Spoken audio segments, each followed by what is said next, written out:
What's up, everybody? Welcome back to the Hope Shot. Excuse my voice. I lost it over the weekend. I can't find it. It's somewhere in Orlando. At least partial of it. I got some back. it's I lost some of my voice, so I'm a little raspy. Sound like a freaking yeah. Anyways, if you guys just jumping on, say what's up. Let us know you're here. Caesar, will you please read the clarity statement? I mean, what makes you think I just have it up and ready like that, huh? Well, I was gonna ask Nate, but The Hope Shot Clarity Statement. We here at the Hope Shot are a group of people in recovery spreading inspiration. We come from all different walks of life and pathways of recovery. Our verbiage may be different at times, but we all have one thing in common: recovery as a lifestyle. We support all pathways of recovery. It doesn't matter how you get from A to Z, just get there. And thank you for being a part of our Hope Shot family. Thank you, Caesar. Man, it was a great Fourth, man. I hope everybody had a great Independence Day celebrating this holiday. Um, you know, I went to I don't know if anybody knows about FRICNA. It's a Florida Regional Convention of Narcotics Anonymous, but it was a great time. I think that really seals the deal for the Independence Day weekend, celebrating freedom. You know what I mean? What better way to do it than with a bunch of people doing the exact same thing? And, freedom from active addiction, and I think that is the ultimate time to do stuff like that, and fireworks are always awesome too, but so we had a awesome time in Orlando. I'm probably maybe seeing some of y'all out there, maybe not, who knows.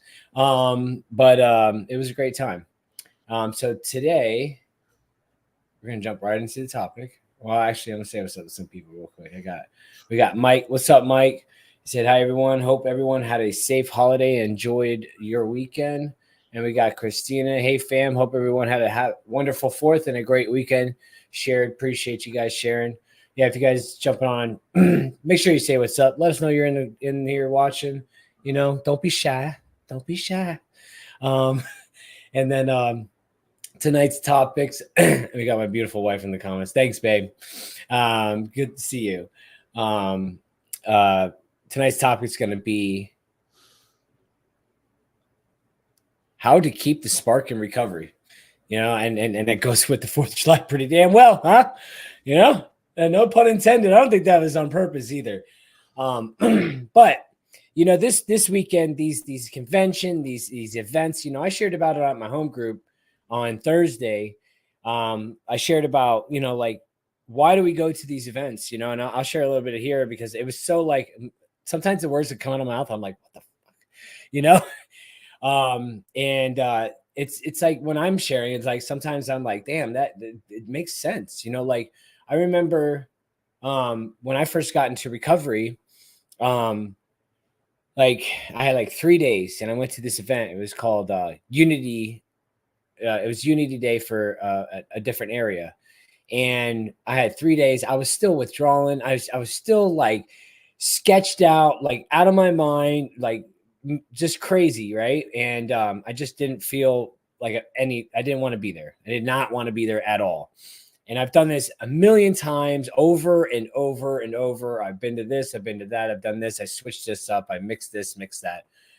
And nothing ever freaking worked. So I went to Unity Day. I was sitting there and I listened to the speaker. And this one speaker was talking about the triangle of self-obsession, which is the resentments of the past, the fear in the future, and being angry in the present. And I don't know what stuck that day, but that resonated with me. And that made me that was where my first identification came from, was that meeting right there, that event. And it's like, what happens if I never went there and heard that message? I wouldn't be here. You know what I mean? If I wasn't there at the right moment, the right time, listening to the right speaker and hearing my story, I wouldn't still be here. This wouldn't be happening. We wouldn't be here talking on a Sunday, about how to keep the spark. Right. So I was sharing about how important it is. Sometimes we get caught up with like the mundane of life, going through this, gotta do this, gotta keep up with kids, gotta get this, gotta get that, gotta get it, gotta get it. Ooh. Remember that? Huh? I know you. um, but imagine if, going through these just the motions of life and trying to catch up and trying to keep what we have, right? As far as like our house and lights and the families and the kids fed and got to get to do this and do that. We forget to actually take a moment for self-care and actually take a moment to actually recharge, to give that spark again for recovery. And these events sometimes will do that for you. Sometimes might not. Who knows? It just depends on your mindset, But if we go in there with an open mind, it just might. And Fricna is that, right? Fricna is that for me. And and Fricna does that to me every year. And listen, I don't plan on going every year ever. Like there's never a plan in place. I never want to go, I'm like, oh, because we had a vacation in the beginning of June and you got Fricna in 4th of July and like spending money and blah, blah, blah. And it happens that way. Right. But man, it always comes that time. And then you get that it's like, I don't know, it's not really FOMO, but it's like that Saturday night when there's like thousands and thousands of people into this room doing the clean time countdown, doing like chanting, representing, just the energy fills the room, and you are just, it's magical. It's literally magical. And if you never experienced it, you should. I know, listen, in recovery, like we're all a bunch of weirdos trying to figure it out, right? I'm a big weirdo, and going into these things gives me social anxiety so bad. And most of the times that stops me from doing a lot of things. But I have to try to move through those emotions, move through those feelings, because that is where the magic happens. That's where, going through these feelings, going through these emotions of like, oh my God, there's a bunch of people, and like, oh, and then like you get overstimulated at times when you're at these events.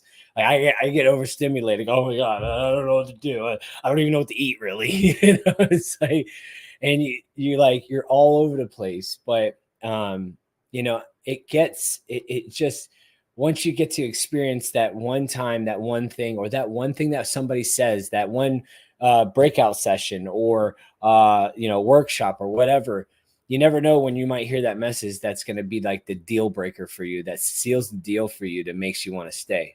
You know what I mean? And like that's why I can't stress the fact that, like, just try it, get over the anxiety, get over the things to really spark that recovery and get it going.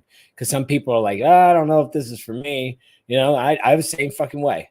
I'm like, these people are freaking weirdos. I don't know. They're suspect.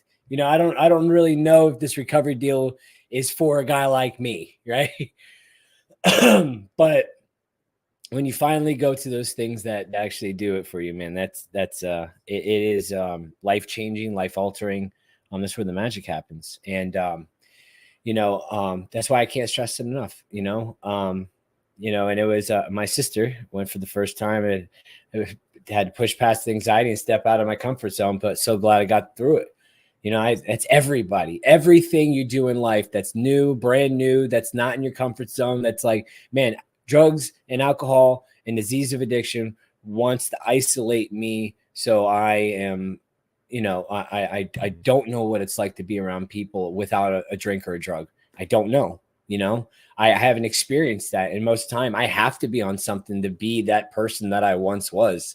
And when you take those things away, I just got me, and I'm just like, has to go out here in this world with all this, especially in the beginning, because you got all these emotions coming back. You're freaking, some of us are withdrawing at the time, who knows, but we got all these emotions coming back. We got, our mind is going buck wild. Everything's just crazy. Everything's new. And like, at those moments, man, that's when like things will make sense. It'll make sense for people like us. We just got to get over that push of going first, because there's a lot of people that didn't go because of that right there. Social anxiety. I'd rather stay home and be in my bed. Yeah, me too. But we got to keep the spark alive, keep it going. You know why I didn't go? It wasn't because of anxiety. I would just spoil I it. can't find the mute button. Where's the mute button? Damn it. If only I had like a friend that was like, hey, do you want to go to this really awesome experience You know, that'll really spark your recovery? But no, it's cool. It's cool. Y'all don't need a spark or anything. It's all good, man. I got a couple little rocks. I'll make my own spark. That's all good, bro. No big deal. Yeah. Oh, is that my sister in the comments? Rachel? Oh, it's weird. No, she didn't get a text from her either. It's weird. Is it this guy? Thousands of people. Well, it was might be like 19. I think it was like 999 because Caesar wasn't there. Actually, 998 because Nathan wasn't there. It looks like nobody called Rudolph either. It's just terrible. Yeah. Well, there's always next year. Hey, we can make a family plan. Yes. Huh? I would love to. Dude, I told Tiffany next year because she didn't go either. It was a last minute thing for me as well, but she didn't go. So it's like next year, let's make a plan. If anybody else wants to tag along, let's make a plan. Get a hotel room. We'll show up and show out, man. And then we can slap a recovery coach sticker on you. There is none, but we'll make some. There is none.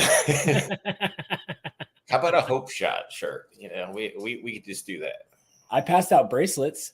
Well, I'm sorry. My sister did. I gave her the responsibility of passing out bracelets. So she did really well, just to let you know. No, that's good stuff, man. I got to see so many awesome videos and pictures from all of my friends that are in your fellowship, and it looked like an absolutely amazing time. I didn't have FOMO at all, like not even a little bit. Looked really cool though, like roller coasters and countdowns and stuff falling from the ceilings. No FOMO, like none of that. No FOMO. Listen, I got FOMO as well. Okay, but and you got FOMO Thursday night and went, oh look, they doing the thing. I'm leaving. I'm going. I just know what's about to go down. But anyways, the reason I'm losing my voice. Jamie? That's Jamie in the comments too. Oh, it's she weird. might have been there a lot too. She didn't say anything to me either. She goes to your church. She's even more. Yeah, it's almost like this whole thing was kept away from me. It's a conspiracy against Caesar. It really was. I mean, we all got together. We're like, fuck Caesar. I feel that. I do. Now, the reason for my voice is because on that Saturday night, I don't know if I said it. Did I say that? It's like the last main speaker, it's a speaker from like another area. I think that was from Arizona was the speaker. And so we all have like our sections, and everybody it has their section. There's areas. So the Florida has a bunch of areas, and we all have to rep our area, and we have to scream loud. And we have a small area, not as big as some of them. Some of them have huge areas. So we're like the little dogs, like, come on, you're going to hear me. Like little pit bulls, little bulldogs or whatever. Anyways, so yeah, I was like, man, we're going to get it. And we did. I'm proud of our area, man. It was fire. It was fire. We did really good. We represented. So that and chanting, telling the newcomer to keep coming back. It's just powerful. Yeah. I mean, Jamie just gave me a website as opposed to, you could just tell me like when I what's see the website every single week when I see you. I don't know. She's gonna give you a brochure next time. No, there's no brochure yet. No, man, it's honestly, it's awesome to see the kind of unity you guys have and the hype, and it just looked amazing. And I was excited for everybody. Every time you guys go and I see all the, like, legit, no joking, like I do get FOMO. I'm like, man, that looks like an amazing time. It looks like it really does fire everybody up, get people excited for recovery. And we need that. Like, and we're boofing coffee the whole time, but I guess that doesn't qualify as keeping the spark. Is what? Listen, Rudolph, I've heard the stories. Bustelo flows like a river there. Bro, magical. Okay. golden pathways along that Bustelo River. Yeah, it's just It's there's more ridiculous. caffeine there than the entire country of Colombia. Yes. Matter of fact, Bang energy drinks makes all their money for the year in that one day. They don't have to do anything No, else. bro. We've moved on. Now it's Celsius and freaking Celsius and Red Bull. Okay. Bang. It's a complicated relationship with Bang. Okay. Well, they left on us. They filed bankruptcy and left us hanging. So everybody moved on. I'm gonna read some comments and then you can share on this how to keep the spark. Absolutely. Okay. You gotta say it like that too. Spark. There you go. Thank you. Let's see. We have Jalen. I love your name because it's my daughter's. So good to see you. And we have Catherine. Good to see you. And we have Christina says, I could tell Justin was screaming and cheering on his people for that countdown. Amazing experience. Yes. I'm going to get it back. We got Jessica. Good to see you. Rachel. It's always good to see you. It was a great time though. Yeah. Oh, we went through the boofing already. We have to actually go through that comment one more time because it's just that epic. We got Jerry. What's up, Jerry? We got Chris. Good to see you, man. Let's see. We have Jessica says, tomorrow I should be waking up with 11 years. And I think about it all the time of how I was there in the right moment with the right woman who scooped me up and under their arms. I totally get what you mean about keeping the spark. That's right. Like in that right moment, you know what I mean? Like if we believe that everything happens for a reason and, you know, like it's those moments, man. And if we are open to it, it will happen. Just like, you know, I had Mike was sharing earlier that he made a post about he went 30 miles, like he was driving home or something and he missed his turn and he went like out of the way in Arbordale or something. And he went to McDonald's to eat. They sat down. There was another guy there from the same convention and they both connected and fucking hugged it out. And it's like, yo, those are moments, man, you know, and we have to be open to those moments, man, that are just like meant to be. That was for him. That was his moment for that time, you know, because we never know when we need that little extra boost, you know, to keep that spark going, you know, and that does it. Those things, man. If we're, like I said, we have to be conscious of it, you know, conscious of the fact that is a moment.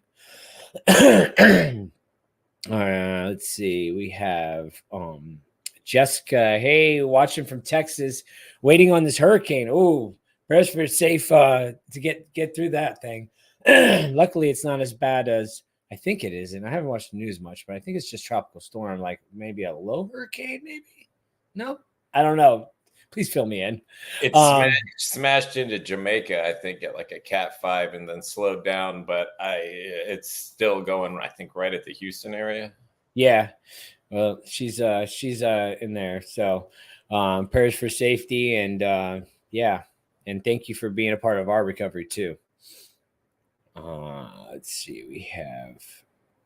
We all know Jamie's here. Hey, Jamie, stop laughing. It's not funny. Let's see. We have we got Melissa. What's up, Melissa? Good to see you. I wish you were at Frick. That would have been cool. She didn't get the memo either, Caesar. You know, it is what it is. And then we have Kelly. Bankrupts. See, there it is. And then yeah, Jamie said we had Seal's best. Yes, we did. Flowing. All right, Caesar. All right, Justin. Nice. All right, bro. Whatever. I'm going to sit down here. Yeah, you go down there. No, man, it's so important. So it's funny we're talking about this. We had the meeting at my church this morning, and I was talking about routine, you know, like guys that are institutionalized, like we can take that institutionalized lifestyle and the way that we are, we can turn it to good use and create a really healthy routine in our lives. I thrive in routine.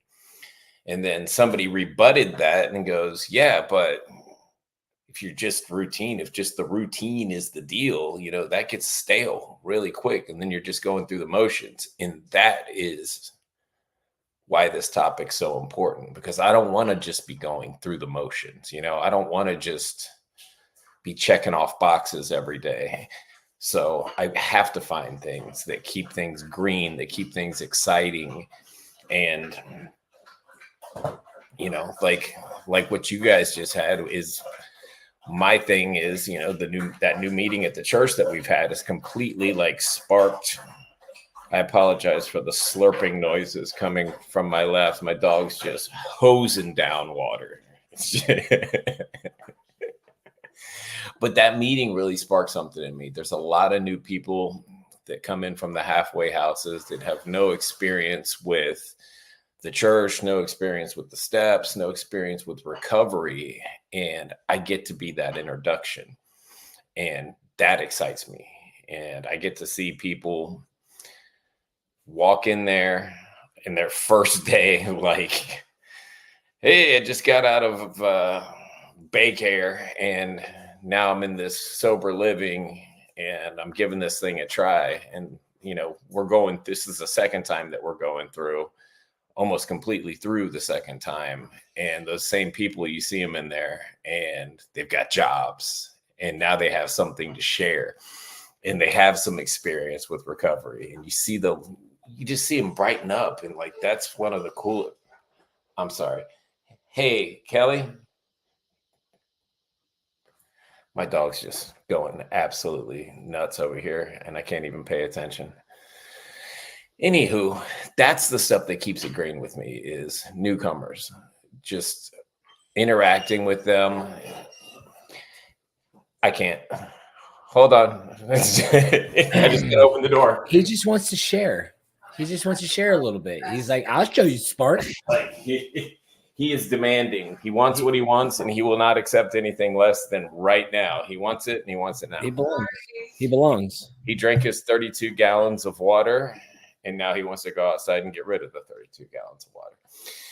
Anyway, but that's what keeps it fresh for me. I mean, events and you know, being a part of seeing the work that you guys did at the Always Center and seeing that come to fruition and seeing those things, that's what keeps it fresh, because that's what's going to help so many more people.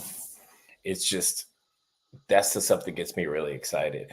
You know, being where we ate today and just sharing some photos and having the support of our community, the people that own that restaurant turn around and share the photos and say, hey, we are welcoming to all people in recovery. We make these really cool non-alcoholic mocktails, and we want you to come in and feel completely comfortable having a drink with a cool little fancy flower in it and stuff. And we will never judge you. We will never say anything except, yes, we support you. Here's a non-alcoholic drink. And we've got community partners out there right now that support us in that way. And that post just makes me happy because I can see that we're changing the way the community thinks. And the fact that we're thought of, and we were sitting there, there's this whole non-alcoholic menu of these cool drinks that Ashley put together. And I'm like, man, everybody had their little fancy drink in their hands. How many times do you go to like a really nice restaurant and stuff and you end up getting water or a Coke? You know, like it makes you feel like you're part of this super cool mocktail. Or listen, or that up. Look at our boy Lance, old Lance mocktail. Oh geez. Yo, but listen, you know how many times we go to a place and we want something that's like, you know, we want to have fun a little bit, you know, and it's like they don't have nothing, like with Cyril Zilch, but there's a full menu of she created drinks. that intentionally for our community. And I think that's one of the coolest, most welcoming things. And I will sing the praises of the Dangs restaurants because they support us like that. Those are the things that they keep me driven and they keep me wanting to do more because we're changing the community. We're changing the way people think. And we're becoming a target audience. Like, hey, we want the recovery people in here. We want to see you guys. It makes her happy and gives her energy to see 15 people in recovery sitting at a table and they're enjoying her restaurant. So, I don't want to get caught in the mundane. I don't want to get bogged down in it. It happens. Like it happens to everybody on this screen. You can't tell me it doesn't, work, life, trying to balance things out. Economy sucks, fears creep in, it is what it is. But staying open to those moments that make you so grateful, those are the things that keep me going forward and keep me excited about this deal every day. It's the people shoot, Rudolph joking around on here.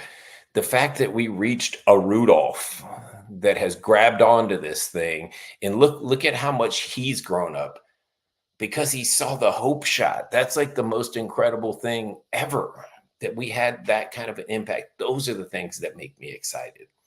And they keep this thing shiny, new, and green. And it's the experience of watching God at work in the people's lives around me that will always keep me striving to do more. And there's no better accountability than that either.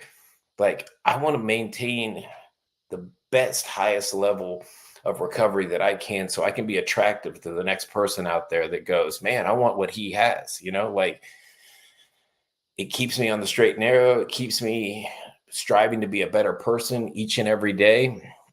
And if I'm not like that, then I'm moving backwards, really. Like when I'm checking boxes and going, okay, I did my gratitude list, I'll go to work and then I'll make sure I pray later. Like that's not how I want to live. I want to live truly happy, joyous, and free. And the happy, joyous, and free comes from this internal deal. It doesn't come from anything external.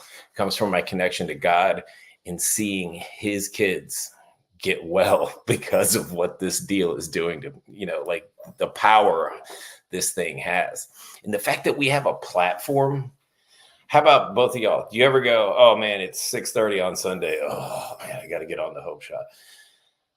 But then I think about like the reach and the impact that we have on people. And I'm like, I never get off of this feeling the way I do 30 minutes before it. I'm like, man, I need to meal prep. I need to do this and that. And I'm checking off boxes in my head. And then I get on here and the comments start rolling in and I get all excited all over again.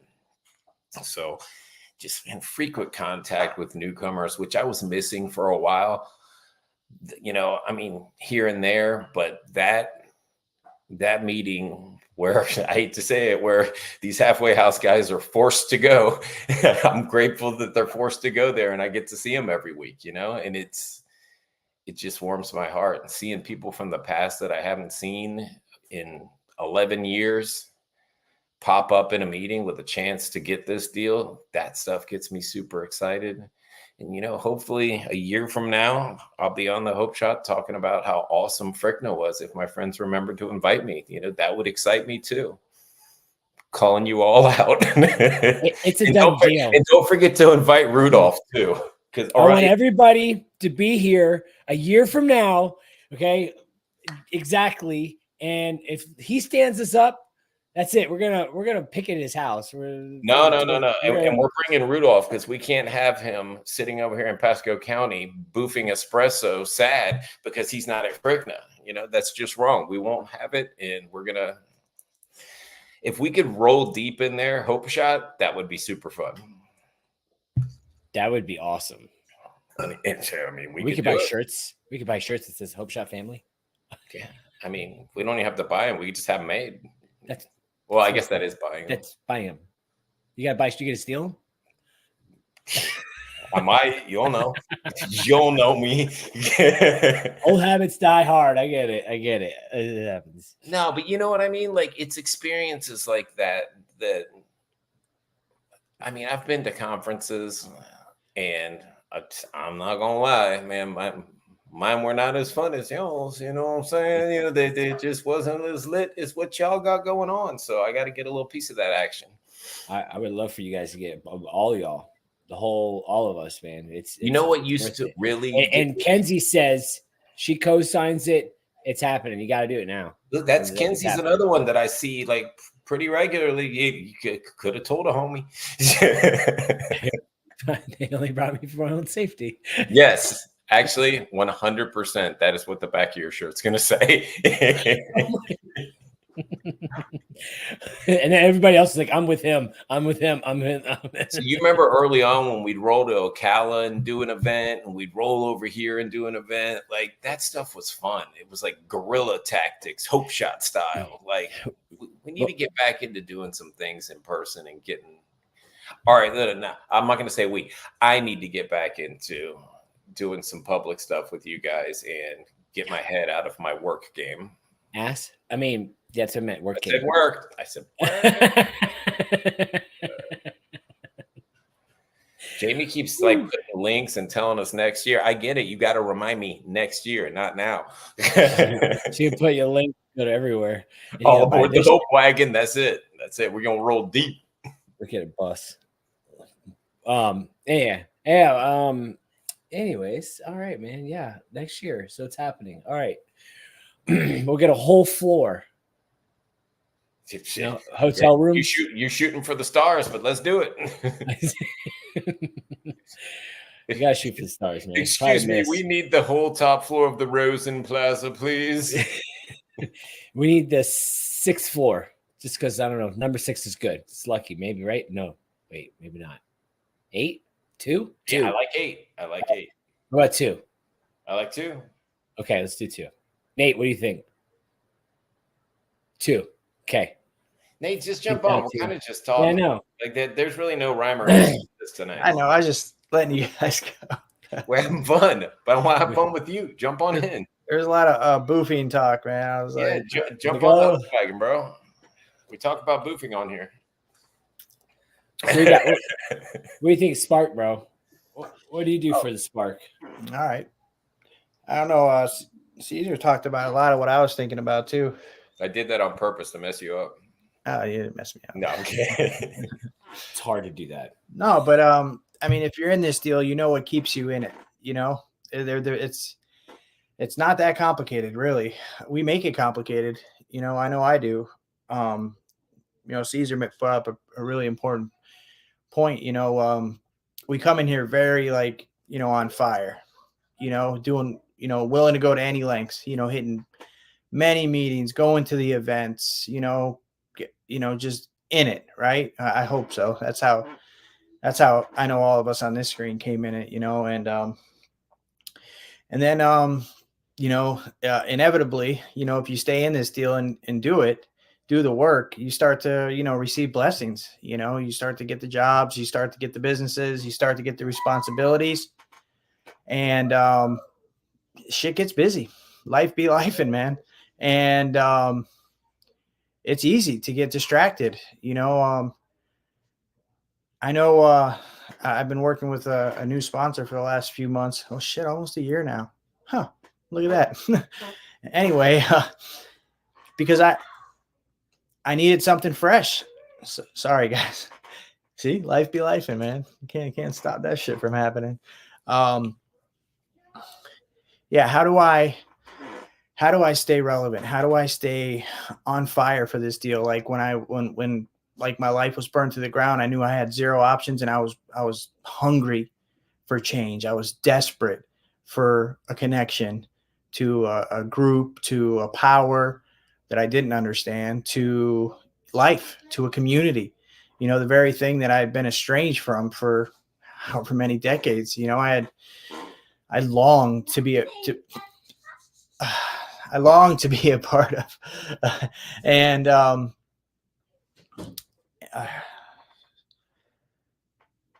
I come into this deal and I'm willing to do whatever it takes. I'm in it, right? And like I said, things get busy. What used to be 7 meetings becomes 5 meetings. What used to be 5 meetings comes 3 meetings. What used to be 3, then it's I get to 1 or 2 a week, and what used to be weekly meetups with my sponsor becomes, check-ins on the phone here and there. What used to be, daily devotions or prayers becomes, I'm getting out the door. I'm just, like Caesar said, checking off boxes, quick, please in the morning, thank you at night type relationship with my higher power. And then I wonder why the spark's not there. It's because I am not doing the very things that saved my life in the beginning.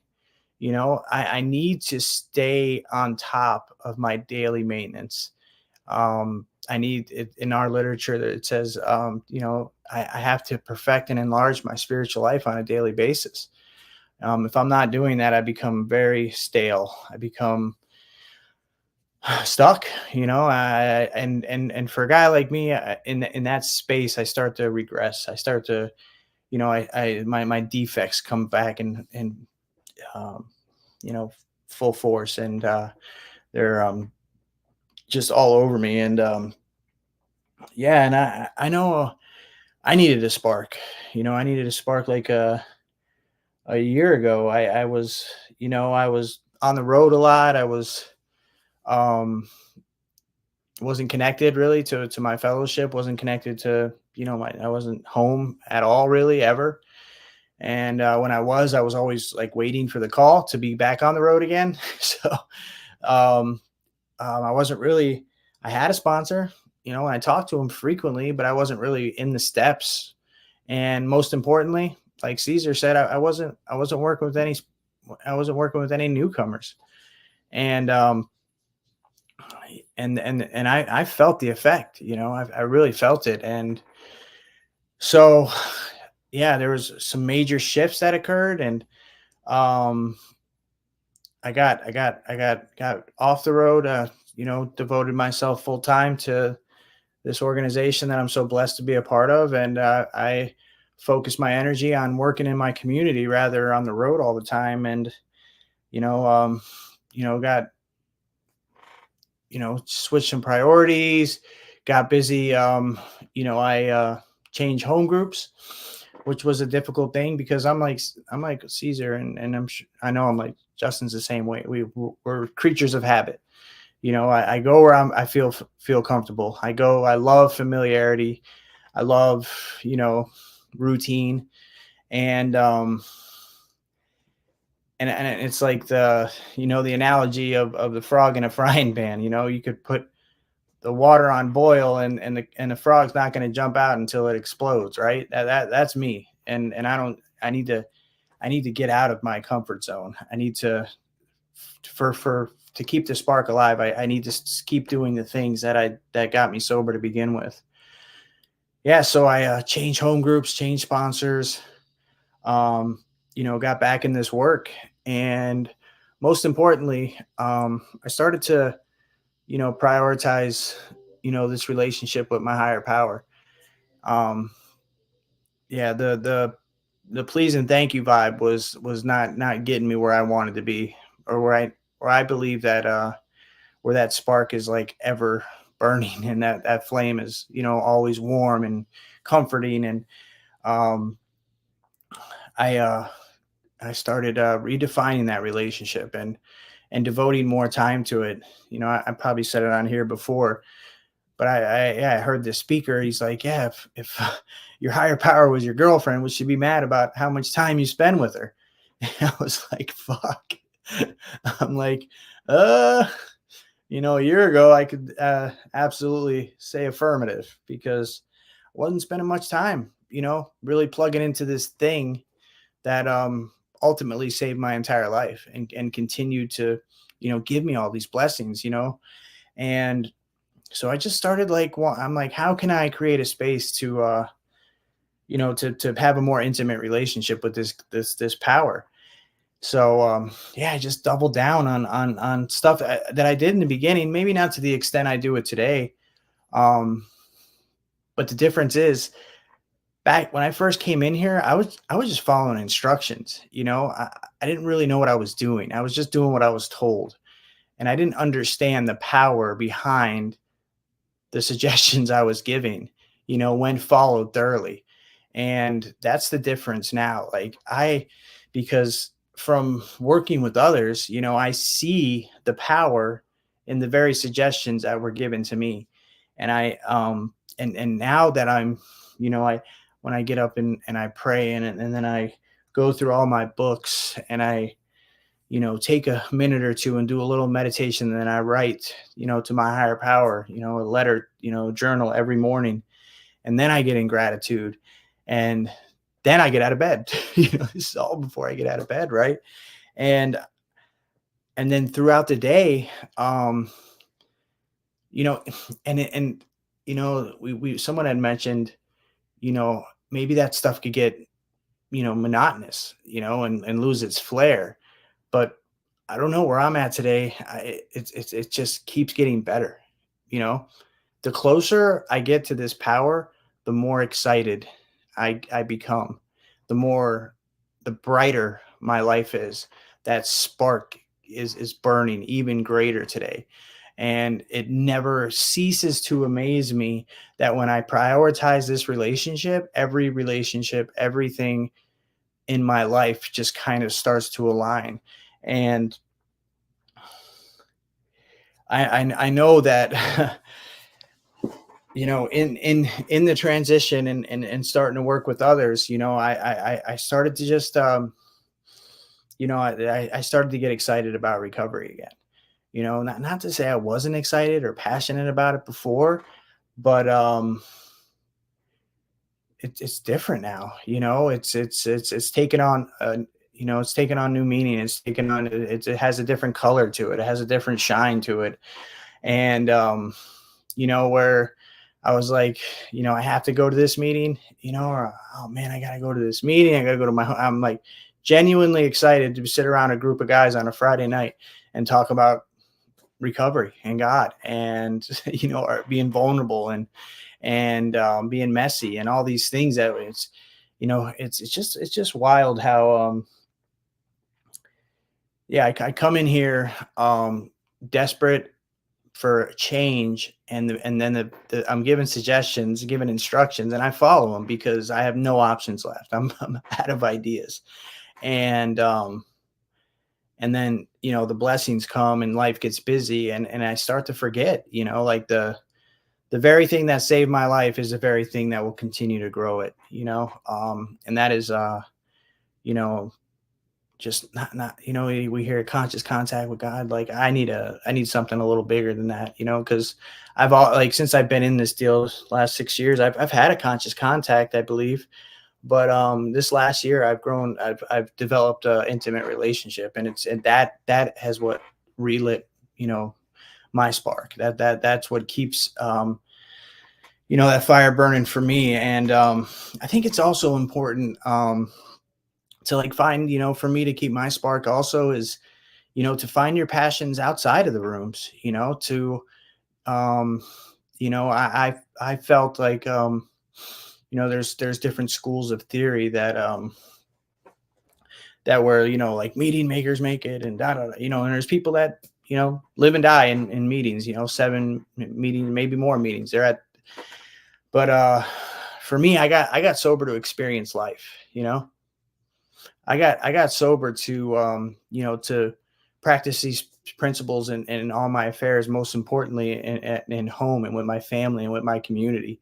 And so, you know, I encourage, you know, anybody that, you know, to find your passion.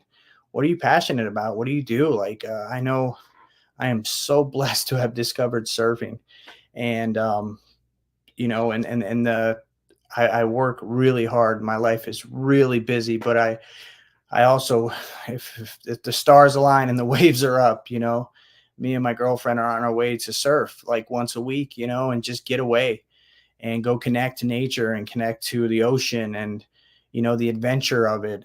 It's that lights, you know, that gives me my spark. And then today to just decompress and rest. And then but you know, and I'm in the midst of that. I got my guys calling me, my sponsees, and I have this guy. He called me, and he's like, he's 20 years old and just getting into the steps and getting into recovery. And I don't know about you guys, but you know, that gives me my spark too, just to see a kid, you know, get, you know, buying into this deal, and getting you know, excited about recovery. And um I wasn't there when I was 20, you know, but God bless them, man, because you know, if they can skip out on a couple decades of pain and humiliation and tragedy, then you know, but that comes from me raising my hand and speaking my truth at a meeting. I shared for like 2 minutes. It's right at the end, and something I said, you know, made him want to come reach out to me.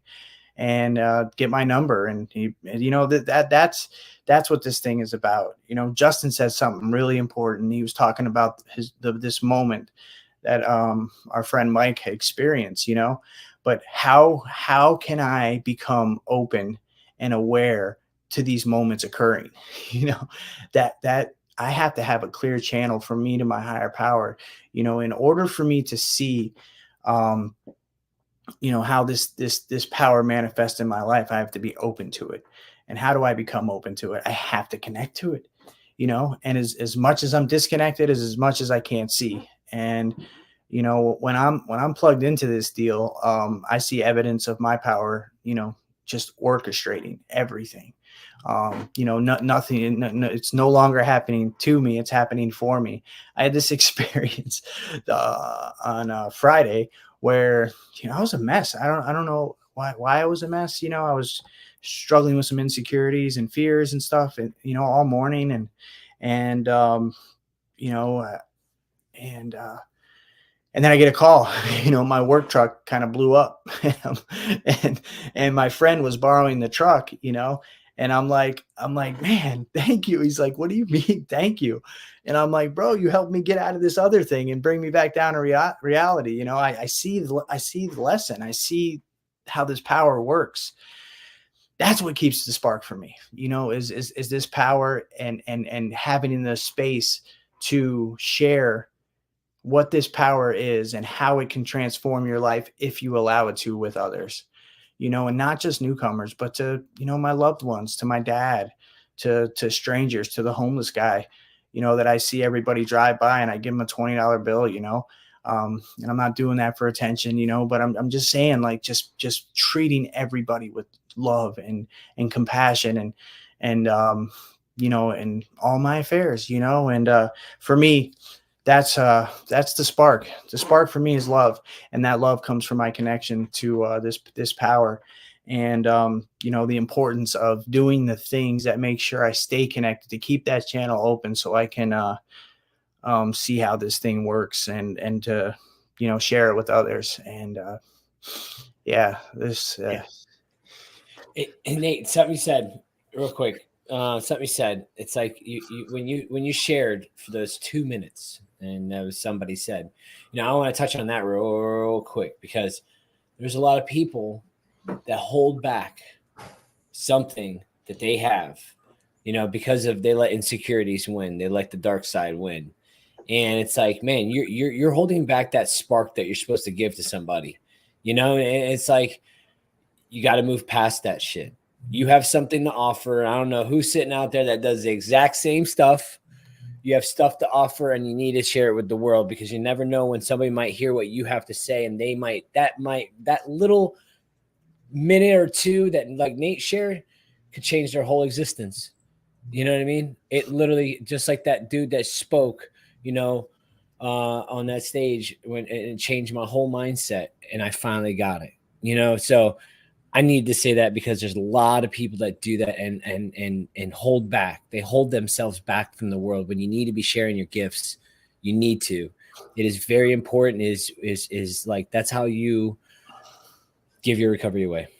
Yeah. So, yeah. And I always talked about, like, my new guys that I'm working with, always they're like, I don't know, what do I have to share? And I remember what my first sponsor told me. He said, because I was like that. I was like, because I was so full of shit for so long, sitting in these meetings, talking shit, regurgitating stuff like I read or I heard somebody else say, just to fit in. Gucci, sound Gucci. Yeah. So I was like, this time around, I just wanted to listen, and I was stubborn about it a little bit, and narrow-minded too, because I didn't, but luckily I surrounded myself, and that's another thing. You find your spark in your tribe. If your friends aren't lifting you up, and setting your world on fire, and praising you and telling you when you're with the bullshit and all this stuff, you need to find a different crowd, man, because I don't know about y'all, but my crowd lifts me up. My tribe tells me, and they keep my spark alive by letting me, telling me, getting honest with me, or telling me when I'm wrong, and not judging me for it, and loving me through the hard times,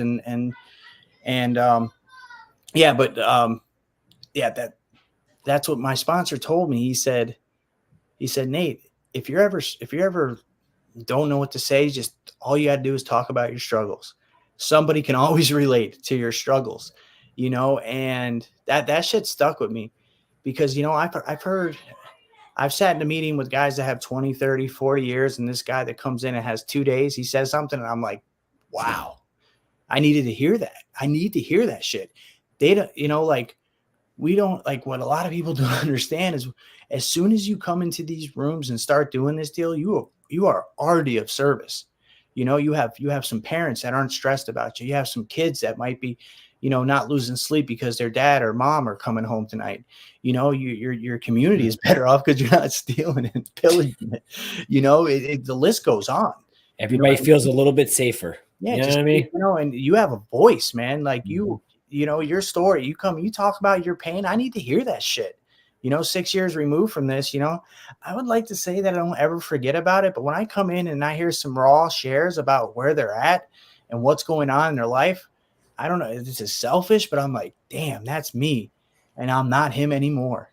Dude, that's what, to me, we've talked about the built-in forgetter before. The only reason I haven't forgot where I came from is because I stay in the middle of this thing and I hear the stories and I'm with new guys that are sharing. And I'm like, ooh, that was me, man. I'm glad I'm not there anymore, but I could be back there real easy. Yeah, like what we said earlier, Caesar, that with that your friend, yeah, you could be him, he could be you.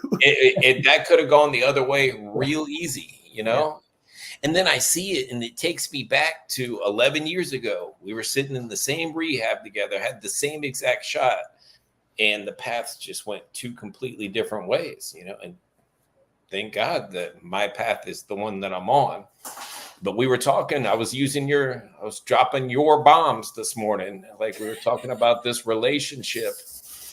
And I used that line, except I said wife. I was like, how would my wife feel? Is it at an intimate relationship if I'm checking off 30 minutes in the morning and 30 minutes at night and the rest of the day just not thinking about her at all? She's doing some dumb stuff.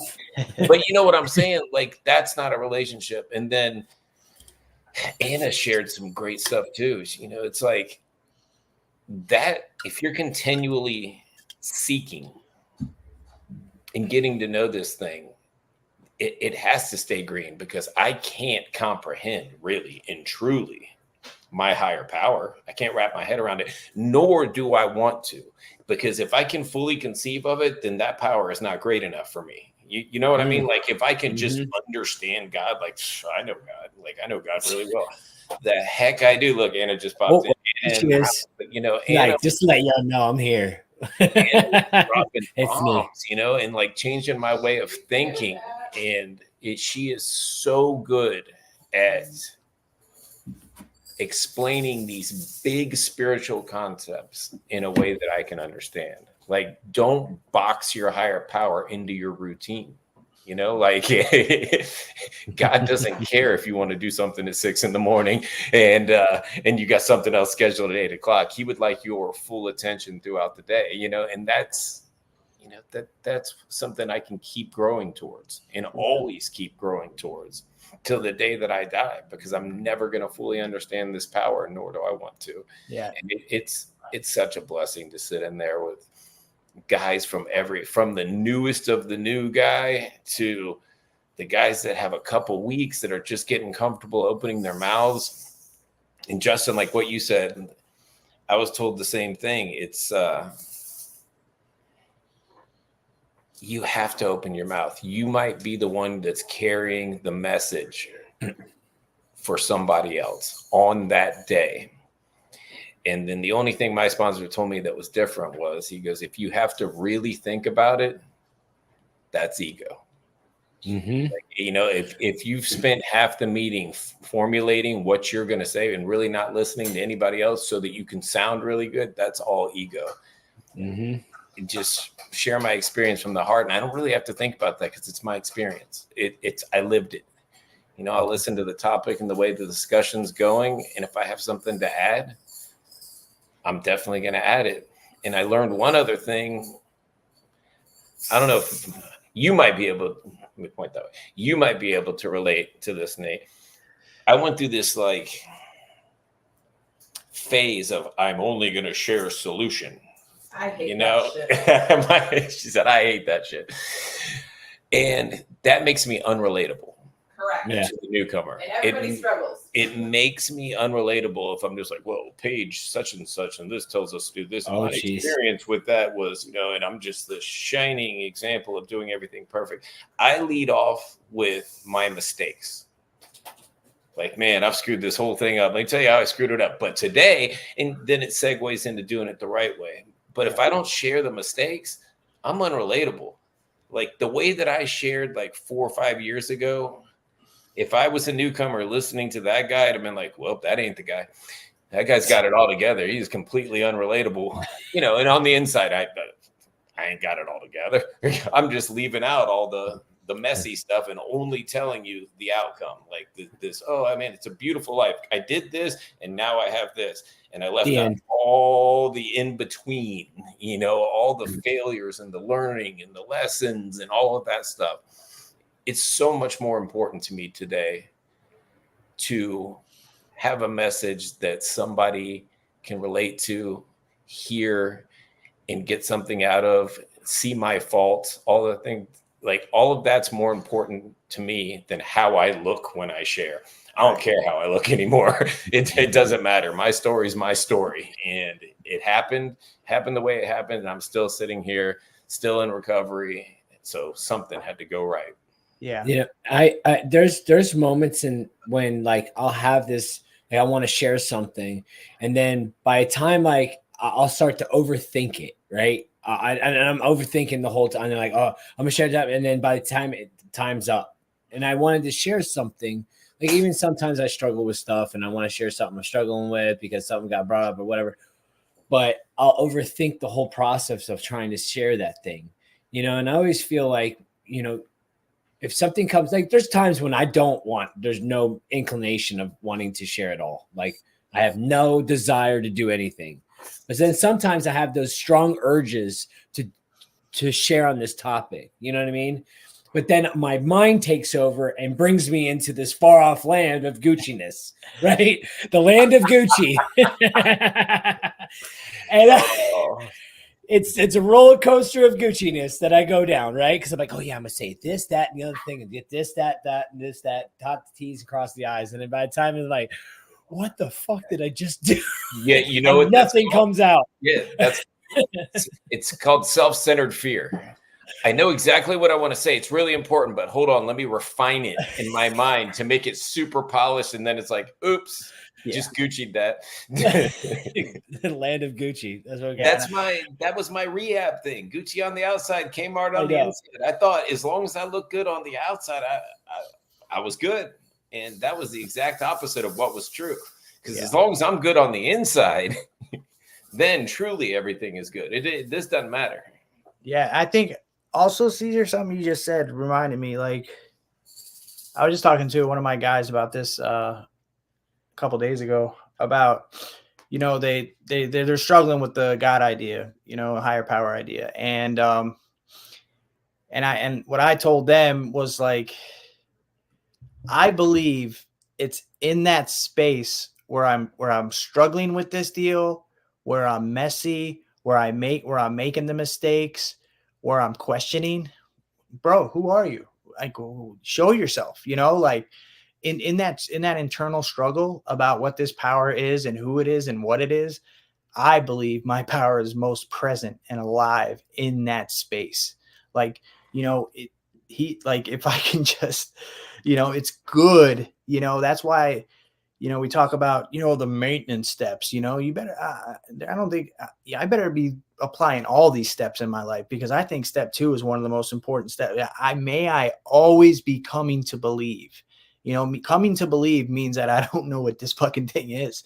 You know, I don't have a definitive concept of what this power is. God, girl, power, force, energy, sunlight of the spirit, Buddha, Allah. I don't fucking know. And I don't care, because guess what? I know it's real.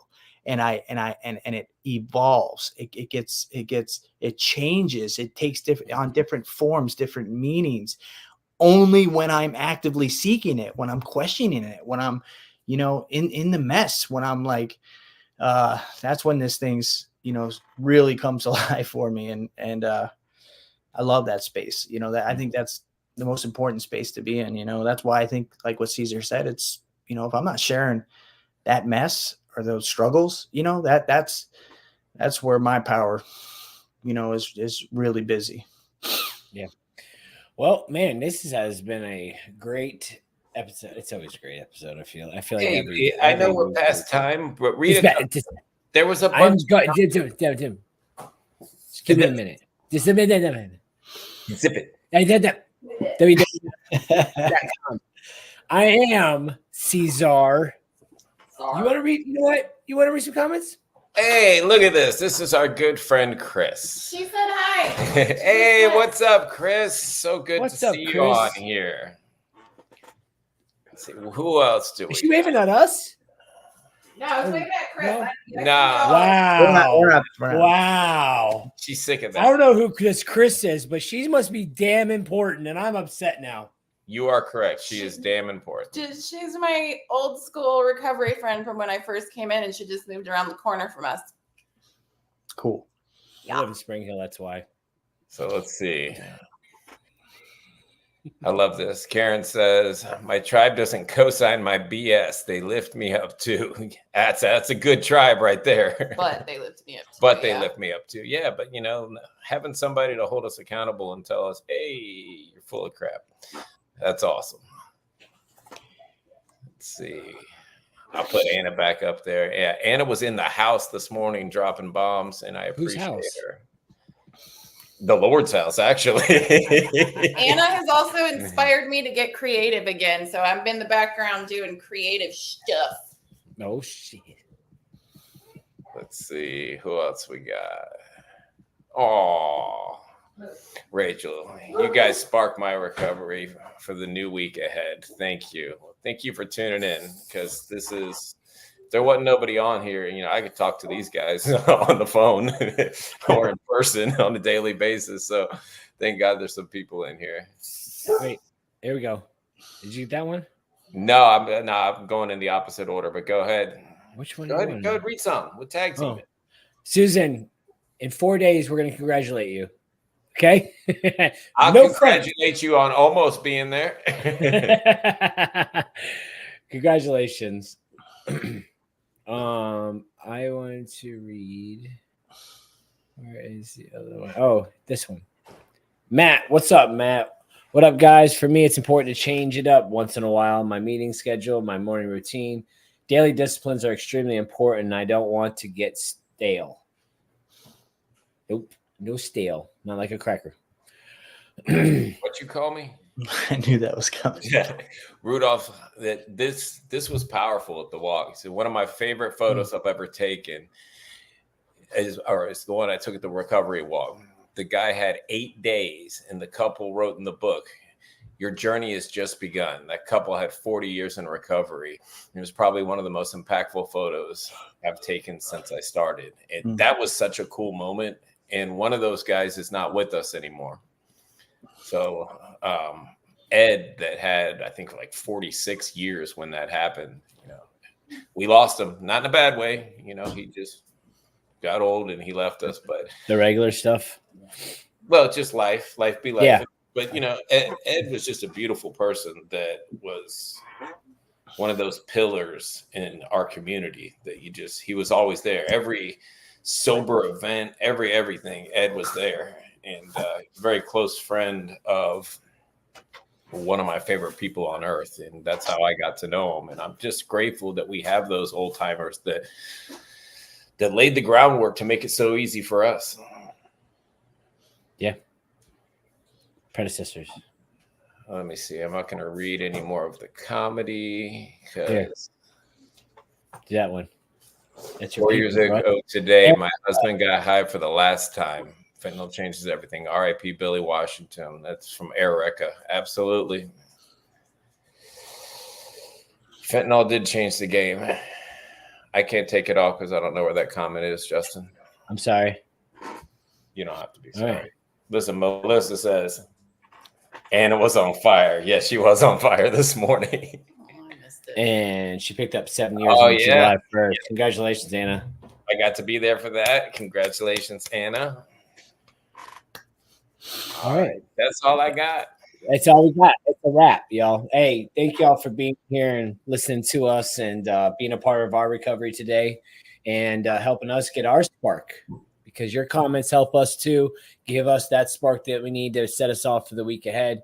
This is it for us, man. This is why and Caesar was right. He said it earlier, sometimes, man, we don't want to go on sometimes, but we always leave better than we started this freaking episode. Always. And that's a fact. And I hope you guys feel the same way.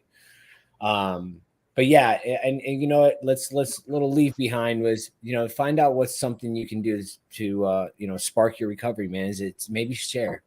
Maybe share in a meeting, or maybe hear something. Maybe go to a different meeting. Maybe switch it up a little bit. Maybe if you have the Monday in your home group and you get all pissy at people, maybe it's time to switch home groups. Maybe do some step work. Maybe do whatever recovery works for you. And find out what that looks like. Because sometimes, man, we can get stalled out and complacent. And what happens with complacency? Shit happens. That is the devil's liar. That thoughts keep creeping in, man. You never know. So we want to make sure we keep that flow going. And if you don't have a morning routine, maybe start one. Whatever it looks like for you, find it. And then I hope you guys have a great week. And we love y'all. And wait, no, it's this one. There we go. Oh yes, that one. 4th of July, man. Yeah. I every time I do this and I'm like, why am I doing freaking confetti? Anyways, don't mind us. All right, y'all. Bye. Y'all. See ya.